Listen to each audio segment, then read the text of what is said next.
Kinaumagahan ay wala na siyang sinayang na oras upang bumalik sa lugar kung saan sila nakatira ni Tess noong wala pa ang giyera.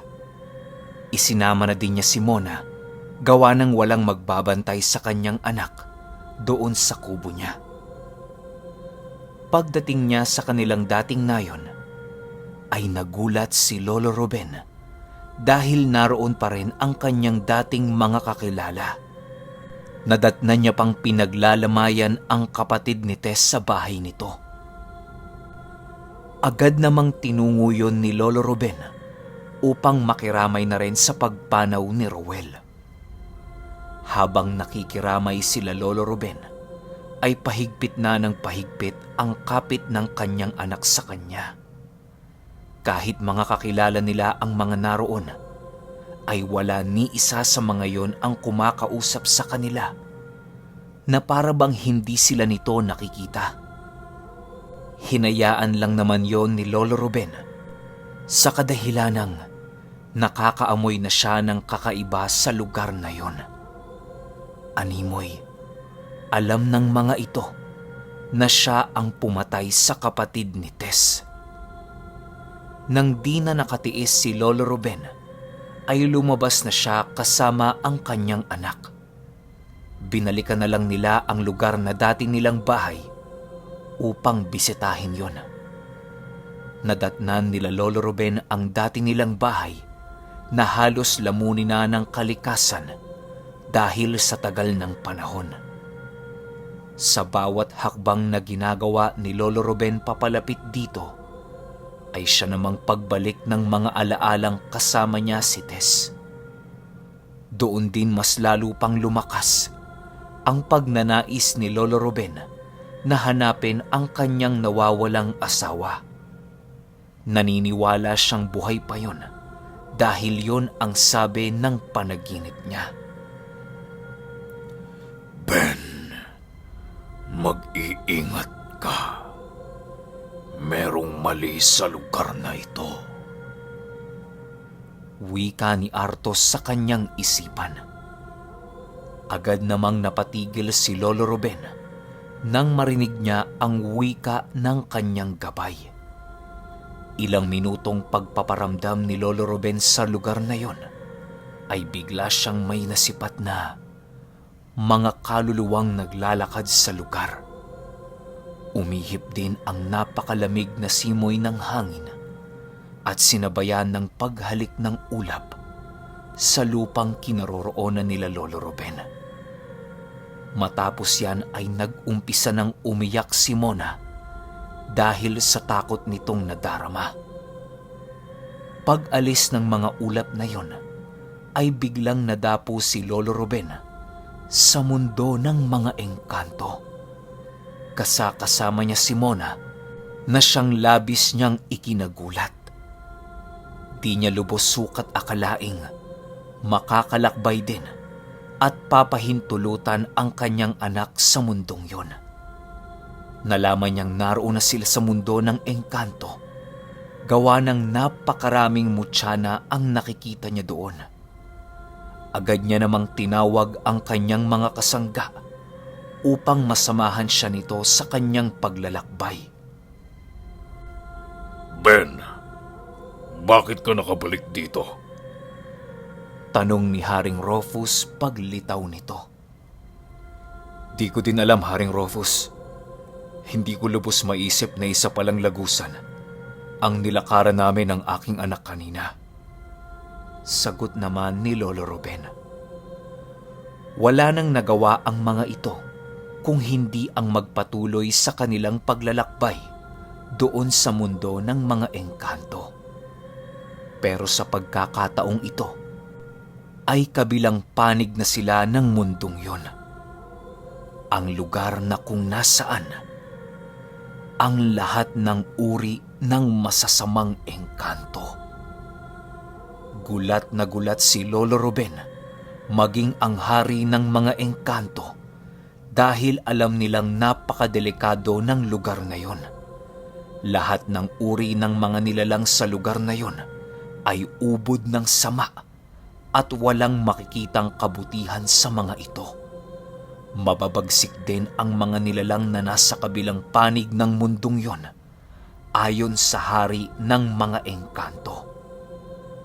Ang kanilang dinaraanan ay isang patay na gubat na napakaraming mga kaluluwa at mga nilalang na gumagala. Napakabaho din ng amoy sa lugar na yon na siyang naging sanhi upang masuka si Mona. Ang mga nakikita nilang mutyang buhay ay purong mutya ng kaliwa. Kaya wala silang makukuha roon o magagamit sa kanilang paglalakbay. Halos lahat na yatang nilalang na alam natin sa mundong ibabaw ay naroon sa lugar na yon. Mga nilalang na pumapatay ng tao sa panaginip, mga nilalang na kumakain ng kaluluwa, at marami pang iba. Habang nagpapatuloy sa paglalakad sila Lolo Ruben, ay napansin niyang pabigat ng pabigat ang kanyang pakiramdam habang sila ay naglalakad. Maya't maya ang kanyang pagpapahinga dahil sa kanyang nararamdaman. Ben, bumalik na lang tayo kung saan ka nanggaling. Maaaring ang lagusang dinaanan mo ay isang lagusan din pabalik sa mundo ng mga tao. Wika ng hari ng mga engkanto. Nang marinig yon ni Lolo Ruben, ay agad niya namang tinugon ang opinyon ng kanyang kasangga. Dali-dali siyang tumakbo habang hawak-hawak niya si Mona pabalik sa kanilang pinanggalingan. Nang makalagpas na sila sa lugar na yon, ay biglang nandilim ang paningin ni Lolo Ruben. Pagmulat niya ay muli silang nakabalik ni Mona sa mundo ng mga tao. Nang makumpirma ni Lolo Ruben na isang lagusan yon ng mga masasamang engkanto, ay wala na siyang sinayang na oras upang umalis sa lugar na yon. Habang naglalakad sila Lolo Ruben ng napakabilis, ay siya namang pagtitig sa kanila ng masama ng mga taong naninirahan roon. Ang labis na ikinagulat ni Lolo Ruben noong mga panahong yon ay nakita niya si Ruel na buhay pa at nakangisi yon sa pag-alis nila sa lugar. Biglang nag-iba din ang amoy ng paligid sa lugar na yon at maging ang kaanyuan ng mga taong naroroon. Pumuti ang mga mata ng mga ito na merong mga ugat na nagsisilabasan. Nang papalabas na sila Lolo Ruben sa lugar na yon, ay meron siyang nakasalubong na isang matandang babae. Hinahanap niyo si Tess, di ba? Hinahanap rin namin!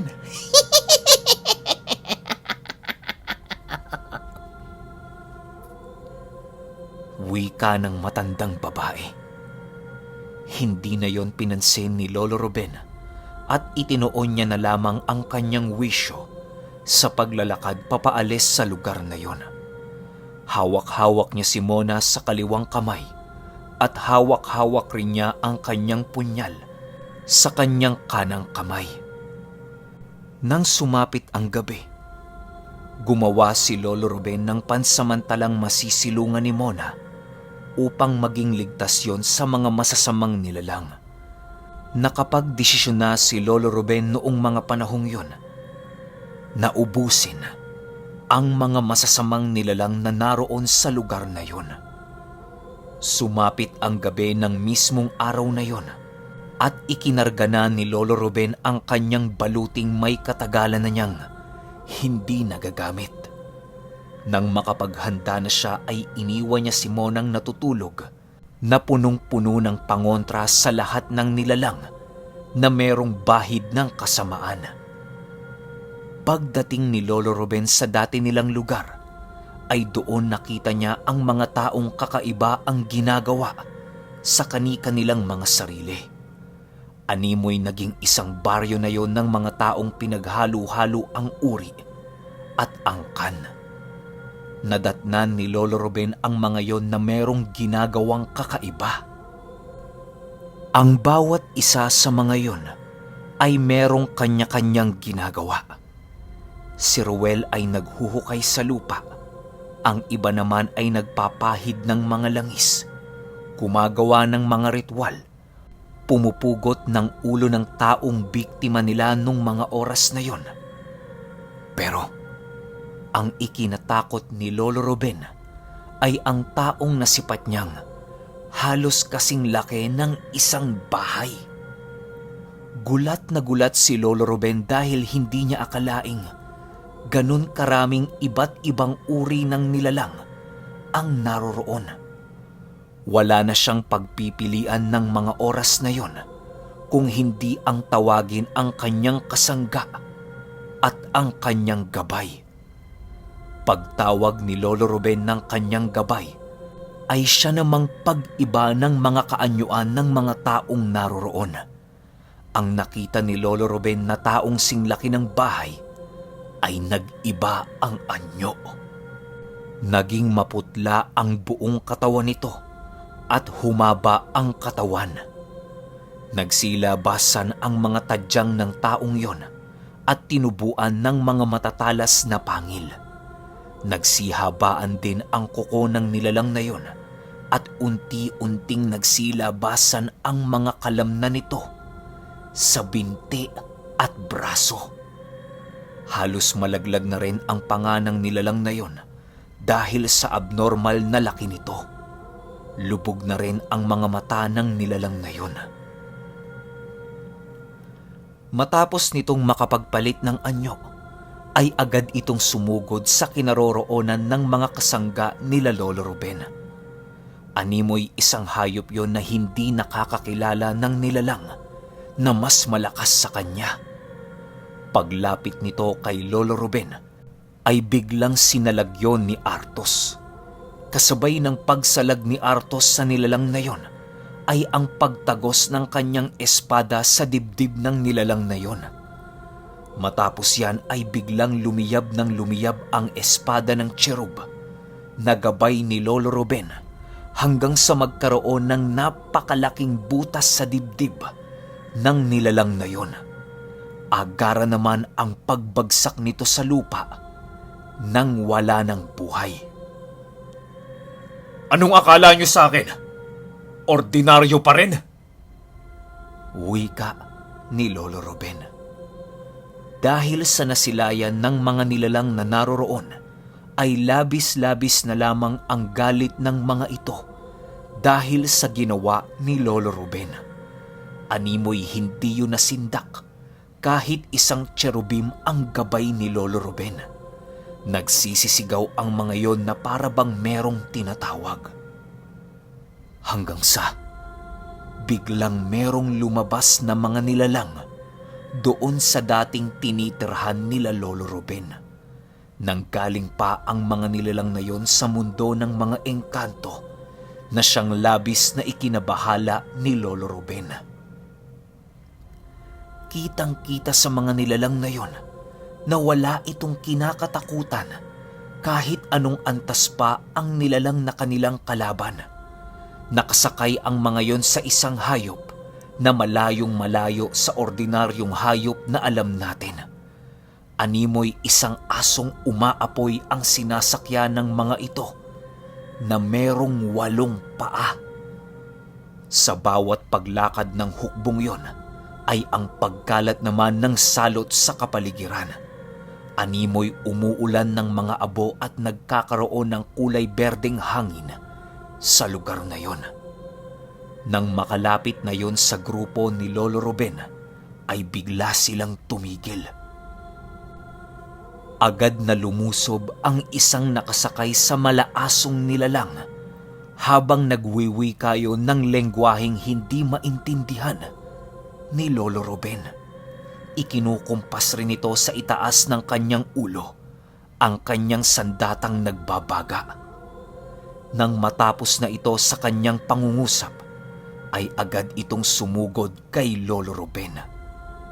Nagsipaghanda rin ang mga kasama ni Lolo Ruben.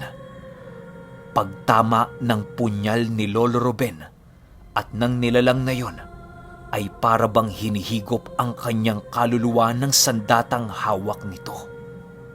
Ramdam ni Lolo Ruben ang pagsigaw ng kanyang kaluluwa sa tuwing naglalapat ang kanilang mga sandata. Ang cherubim na gabay ni Lolo Ruben ay parang naparalisa nang sa hindi maipaliwanag na dahilan. Ben!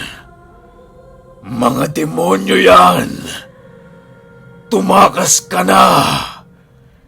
May dalang selyo si Lucifer!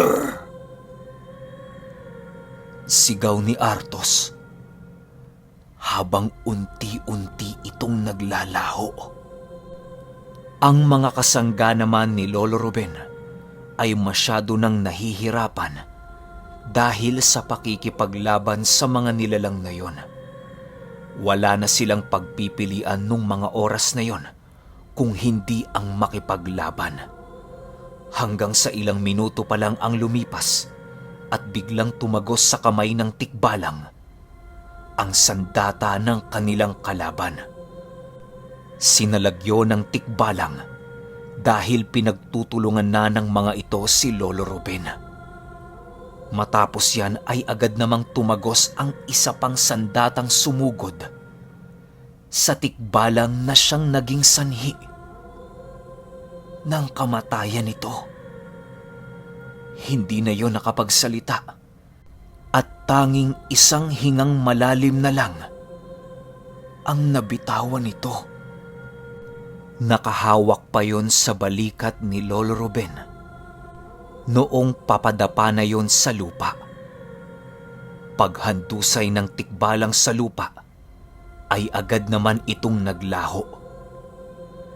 Galit na si Haring Rufus noong mga panahong yon dahil sa pagkamatay ng tikbalang.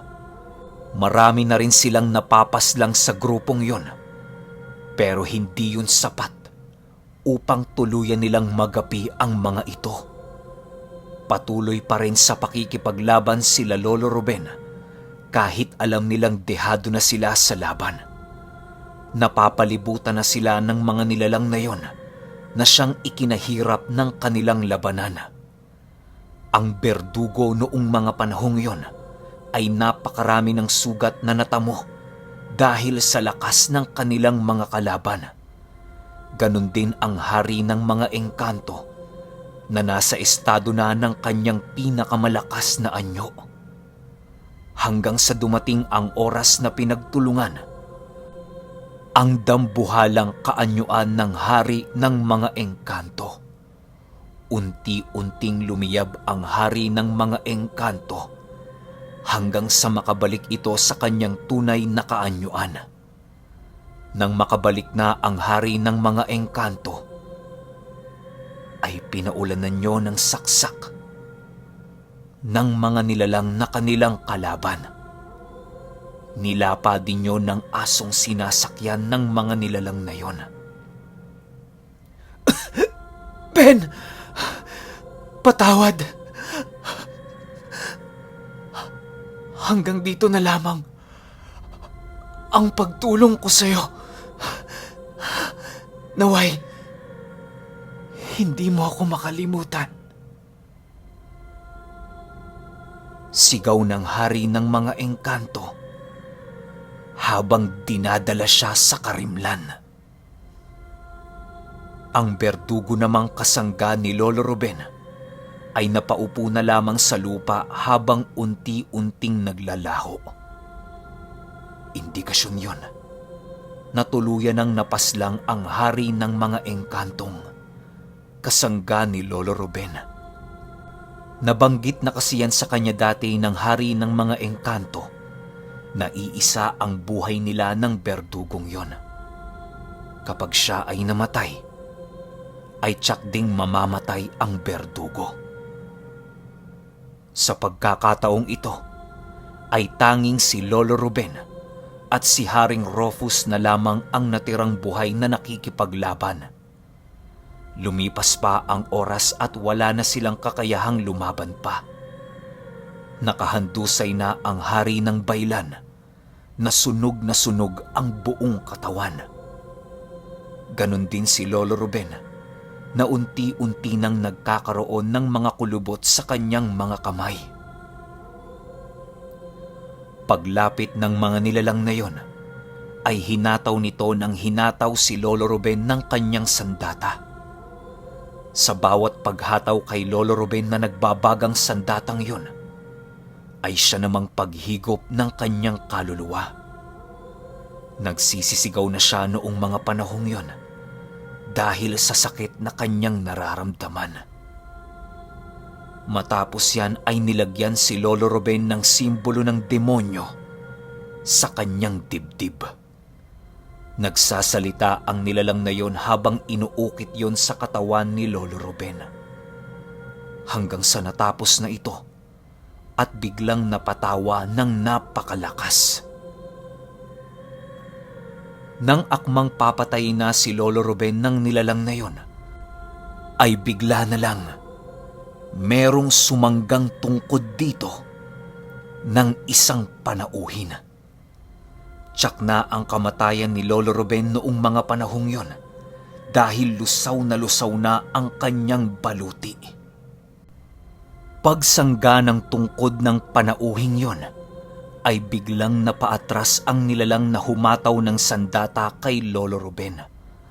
Agad namang tiningnan yon ni Lolo Ruben at doon niya nakita ang pagliliwanag ng mga mata ng misteryosong panauhin.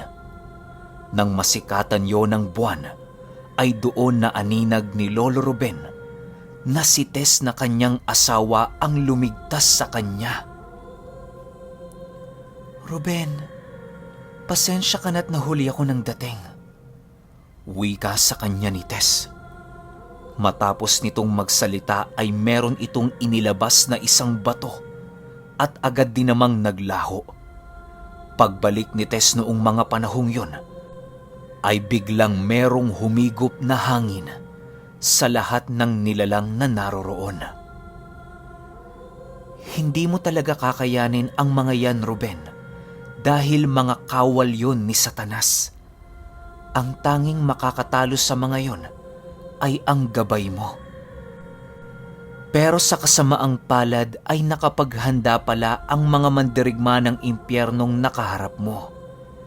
Hindi sana naging ganito ang lugar natin kung nakabalik ka. Sa pag-alis mo, Ruben, ay siyang pagkulong sa akin ng aking mga magulang dahil sa iyong kataksilan," wika ni Tess. Kahit hinang-hina na si Lolo Ruben noong mga panahong yun, ay pilit niya pa ring iniintindi ang nais iparating ni Tess. Pero kahit anong unawa niya sa mga binibitawang kataga nito, ay hindi niya pa rin naiintindihan. Hanggang sa tuluyan na siyang nakatulog sa lugar na yon. Sumapit ang umaga at nagising na nga si Lolo Ruben kasama ni Mona. Naroon si Tess sa harap niya na naghihintay sa kanyang paggising. "Ayos ka lang ba, Ruben?" tanong sa kanya ni Tess. Paano ka nabuhay, Tess? Hinanap kita. Hinanap ko kayo, Tess. Alam ng Diyos na walang araw na hindi ko ninanais na kayo ay masilayan." Sagot naman ni Lolo Ruben habang tumutulo ang luha. Nakatingin lang naman si Mona sa kanilang dalawa habang nag-uusap. "Isa akong diwata, Ruben. Noon pa may itinago ko na yun sa'yo hanggang sa tayo ay ikasal. Nagbabakasakali akong babalik ka, pero binigo mo ko. Ang kabiguan mong makabalik sa aking piling ay siyang kaparusahan ko bilang isang taksil sa aking pamilya. Ikinulong ako sa isang puno sa loob ng mahabang panahon hanggang sa nakalaya ako noong nagkita kayo ng ating anak. Ruben, wala nang natitirang buhay sa'yo. Ang lasong ibinigay ng nilalang na yon ay tuluyan ng nakakapit sa katawang lupa mo. Huwag kang mag-alala. kukunin ko kayo ng ating anak upang maging masaya tayong muli. Sagot naman ni Tess. Napayakap lang naman si Lolo Ruben sa kanyang asawa dahil sa mga sinabi nito. Dahil sa ramdam ni Lolo Ruben na hindi na siya magtatagal sa mundo, ay wala na silang sinayang na oras upang makabalik sa kanyang kubo.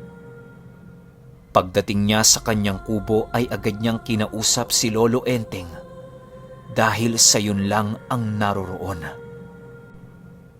Teng, hindi na ako magtatagal. Mag-iingat nawa kayo nila Juan at Berto. Inyo sanang pakatatandaan ang mga masasayang pagsasama natin. Huwag kang umiyak dahil ako'y aalis at tutungo sa lugar na makakapiling kong muli ang aking pamilya. Wika ni Lolo Ruben kay Lolo Enteng.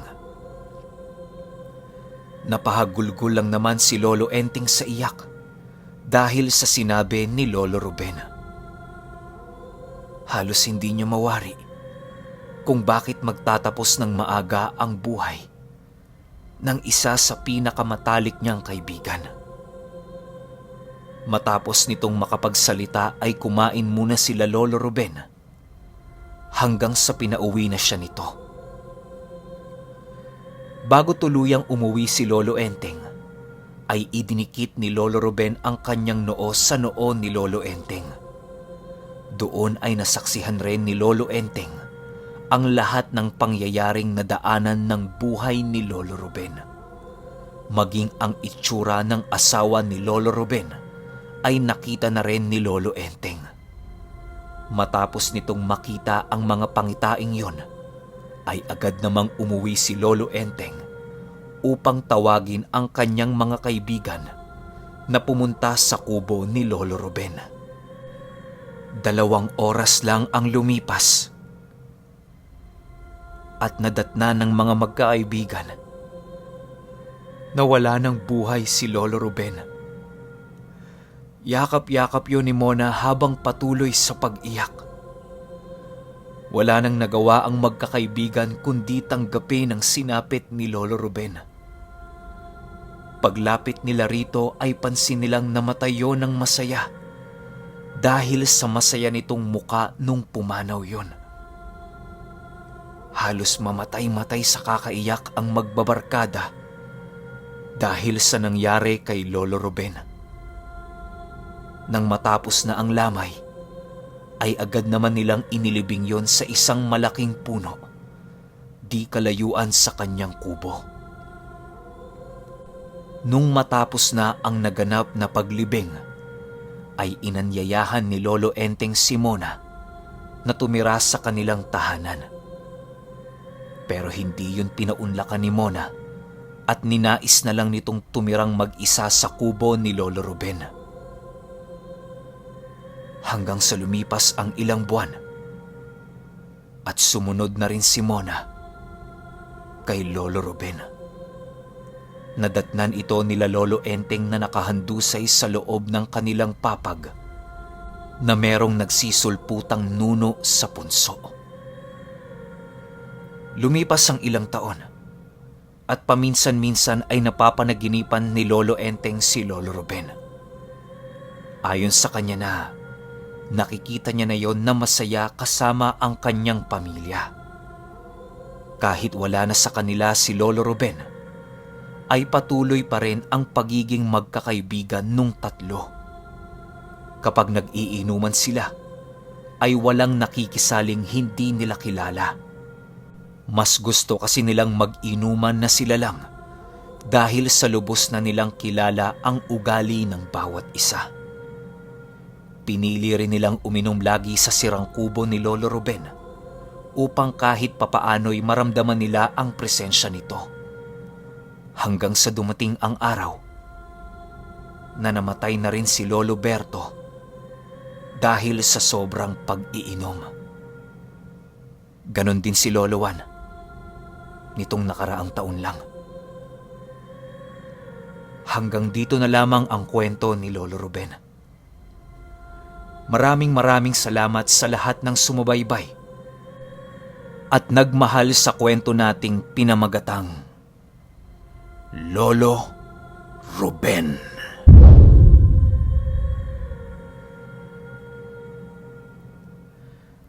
Okay,